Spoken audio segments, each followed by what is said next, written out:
कैसे हो प्यारे बच्चों। आशा है आप लोग अच्छे से होंगे और बोर्ड की परीक्षा की तैयारी भी शुरू कर चुके होंगे आप लोग। आज हम लोग हिंदी पढ़ेंगे। हिंदी में हम पढ़ने जा रहे हैं कबीरदास की साखी, जो आपकी पुस्तक स्पर्श भाग 2 में है, जिसमें 8 साखियाँ हैं। उसमें से 4 आज हम लोग पढ़ेंगे, फिर 4 बाद में पढ़ेंगे। चलिए उसके बारे में आपको बताती हूँ। सबसे पहले हम जानते हैं कबीरदास जी के बारे में।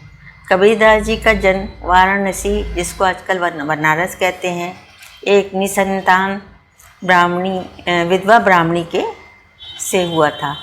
लोकलाज के भय से लहर तारक नामक तालाब के पास इन्हें फेंक दिया गया था, जिनको कि नीरू नामक जुलाहे दंपति ने पाला पोसा। इसके बाद 600 साल पहले ये कबीरदास जी का उद्भव हुआ था। आज हम साखी के बारे में पढ़ने जाने, तो साखी का अर्थ होता है साक्ष्य। और वैसे तो कबीरदास जी अनपढ़ थे, वो पढ़े लिखे नहीं थे। उन्होंने स्वयं भी कहा है कि उन्होंने कभी कागज़ कलम नहीं उठाया था, लेकिन वो जो प्रत्यक्ष देखते थे और उसी के बारे में वो चर्चा करते थे। आपकी ये जो साखी आपके पाठ्य पुस्तक में दी गई है, इसमें विशेष रूप से उन्होंने ईश्वर के बारे में ही बात की है। तो पहली साखी का अर्थ चलिए हम समझते हैं। चलिए देखिए आपकी पहली साखी। ऐसी बाणी बोलिए मन का आपा कोई, अपना तन शीतल करे और उनको सुख होई। इसमें अब अर्थ समझते हैं। बाणी का अर्थ होता है बोली, आपा मतलब अहंकार घमंड, खोई का मतलब त्याग करना, शीतल मतलब ठंडा, और माने दूसरों को, होई माने होना। तो कबीरदास जी कहते हैं आपको ऐसे आ सकता है कि इसकी सप्रसंग व्याख्या कीजिए। तो प्रसंग और व्याख्या, तो प्रसंग ऐसे होता है कि आप ऐसे लिखेंगे, प्रस्तुत पद या साखी में हमारी पाठ्य पुस्तक सारांश भाग 2 से किया गया है, जिसमें कबीरदास जी वाणी की मधुरता के बारे में बतला रहे हैं। बस इतना ही लिखना है। व्याख्या में लिखेंगे, प्रस्तुत पंक्तियों में कबीरदास जी कहते हैं कि मनुष्य को ऐसी वाणी, ऐसी भाषा का प्रयोग करना चाहिए जिससे दूसरों को अच्छा लगे, प्यारा लगे, मधुर लगे, और मन को भी अच्छा लगता है, खुद को भी अच्छा लगता है, उससे मन को प्रसन्नता होती है। अच्छी वाणी बोलते हैं। मान लीजिए आप किसी पर क्रोध करते हैं तो आपका अच्छा नहीं होता ना, वो गुस्सा दूसरों पर भी वो होता है, जाता है, उससे आपका अहंकार दिखता है। तो हमेशा मधुर वाणी का प्रयोग करना चाहिए, जिसको सुनकर प्रसन्नता होती है।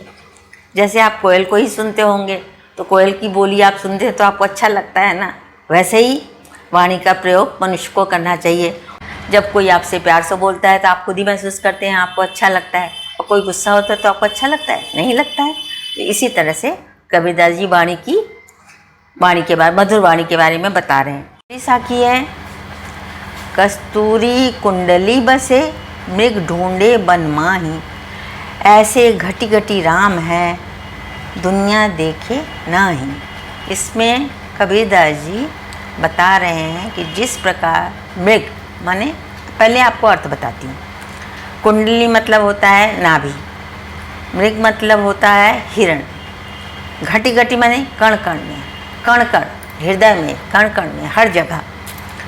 इसमें कबीरदास जी कह रहे हैं कस्तूरी कुंडली बसे, मृग जो होता है, हिरण जो होता है, वन में इतनी कस्तूरी की महक तीव्र होती है, इतनी अच्छी गंध होती है कि मृग जो होता है वन जंगल जंगल ढूंढता फिरता है कि मिल जाए, कहाँ से ये महक आ रही है, कहाँ से ये महक, जबकि वो गंध उसकी ही नाभि से आ रही है। इसी प्रकार मनुष्य जो है मंदिर, मस्जिद, गुरुद्वारे जाकर ईश्वर की तलाश करता है, जबकि ईश्वर जो है मनुष्य के स्वयं हृदय में ही बसे हुए हैं।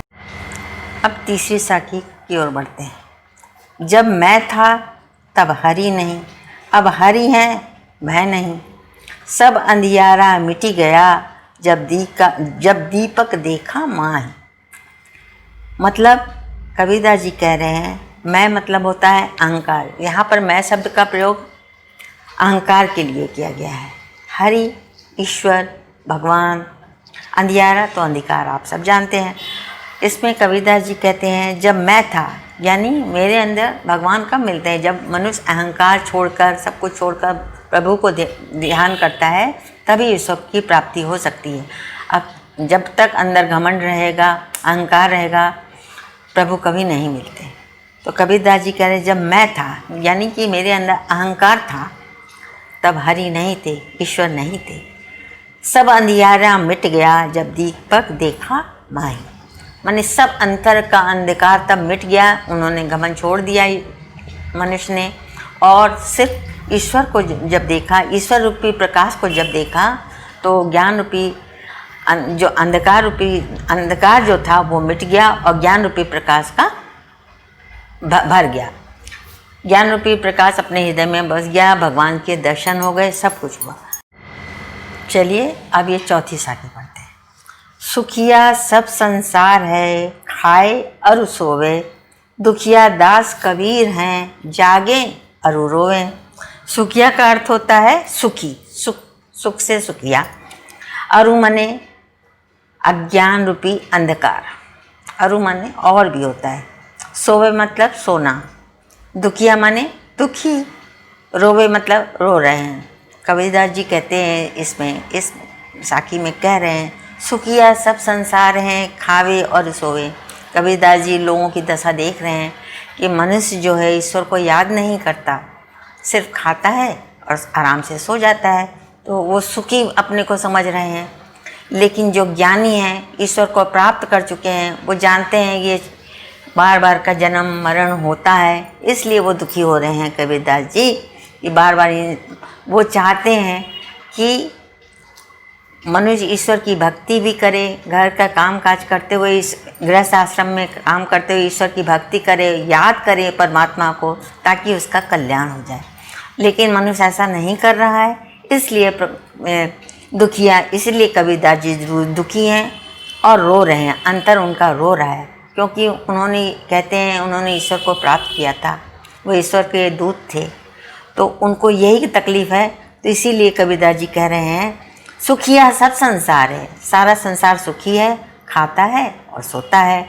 दुखिया दास कबीर हैं, क्यों है? मैंने आपको बताया, इसलिए बताया कि वो परमात्मा को मनुष्य प्राप्त करने की कोशिश नहीं करता और ये जन्म ऐसे ही व्यर्थ गंवा देता है। तो अर्थ भी जान गए आप, व्याख्या भी समझ में आ गई होगी। बाकी 4 साखियाँ मैं आपको कल बताऊंगी। और मैं आपसे कहना चाहती हूँ कि हेलो टीचर चैनल पे आप मुझसे कमेंट में अपने पाठ्य पुस्तक से रिलेटेड कुछ भी जो चाहें आप मुझसे पूछ सकते हैं, अगर आशा है आपको मेरा पढ़ाना अच्छा लगा होगा। धन्यवाद।